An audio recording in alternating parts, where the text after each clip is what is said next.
Salut les Globetrotters! Alors aujourd'hui on va parler de matériel de randonnée et plus particulièrement de chaussures. Donc aujourd'hui on va voir les 7 bonnes raisons de partir randonnée avec une paire de chaussures basses.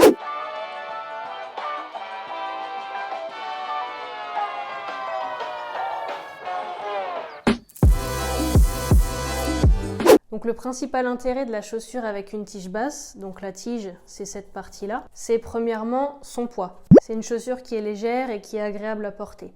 Elle n'est pas encombrante, elle pèse pas 3 tonnes, voilà, c'est quelque chose qu'on ne sent même plus une fois qu'on l'a au pied, c'est comme une paire de baskets. Deuxième avantage de la chaussure à tige basse, c'est sa souplesse. Donc c'est une chaussure qui a en général une semelle un petit peu plus fine que les grosses chaussures de randonnée montante, ce qui fait que voilà, elle est un peu plus flexible et ce qui rend aussi la marche plus confortable. Troisième chose importante, ça va être sa liberté de mouvement. Forcément, ici la cheville est dégagée, donc le pied va pouvoir bouger dans tous les sens. C'est un avantage comme un inconvénient. L'avantage, c'est que c'est plus confortable. L'inconvénient, c'est que forcément, on a moins de maintien au niveau de la cheville. Et si tu as tendance à être un petit peu fragile, si tu es sujet aux entorses, voilà, ça peut être problématique. Quatrième point, la chaussure basse est aussi plus respirante.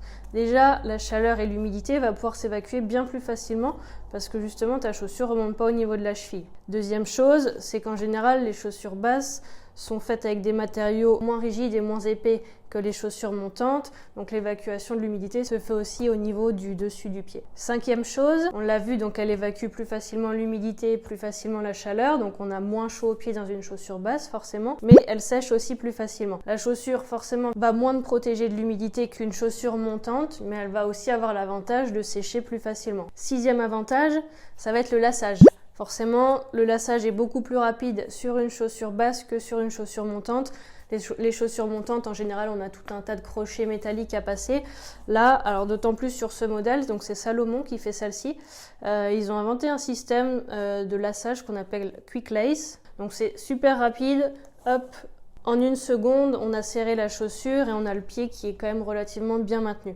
Et enfin, septième avantage, ça va être son prix. Forcément, une chaussure basse, même si on part sur un produit technique, sera toujours moins cher qu'une chaussure montante pour un niveau de technicité équivalent.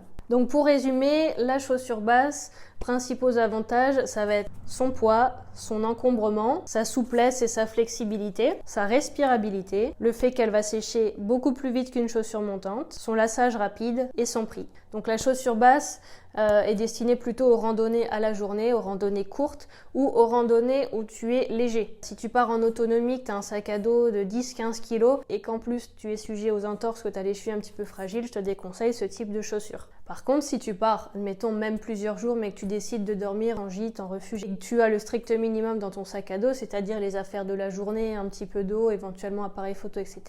Là, les chaussures basses sont tout à fait adaptées. Voilà, donc si cette petite vidéo t'a plu, n'hésite pas à mettre un pouce bleu juste en dessous de la vidéo. Celui qui est dans le sens là, ça me fera super plaisir. N'hésite pas aussi à t'abonner à ma chaîne et à cliquer sur la petite cloche juste en dessous pour activer les notifications et recevoir tous mes bons plans. Et si t'es intéressé justement pour aller un petit peu plus loin, pour savoir comment bien choisir ton matériel de randonnée, comment bien préparer ton trek en autonomie, n'hésite pas à cliquer sur le lien dans la description. J'ai écrit un petit guide ultra complet justement avec tout ce que tu dois savoir avant de partir faire un trek en autonomie. Allez, à la prochaine, ciao!